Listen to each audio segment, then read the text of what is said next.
bakalım. Gelin oynayalım. Hayvanlarla dünyayı keşfedelim. Hep birlikte eğlenelim.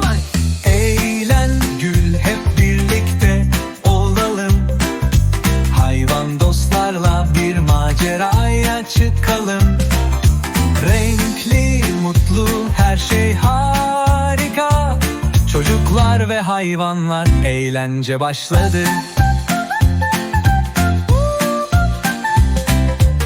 Büyük bir ormanda koşturuyoruz, kuğular, sincaplar bizle koşuyor. Gün boyunca oyunlar oynayalım.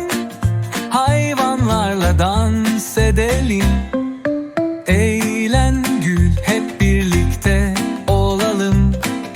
Hayvan dostlarla bir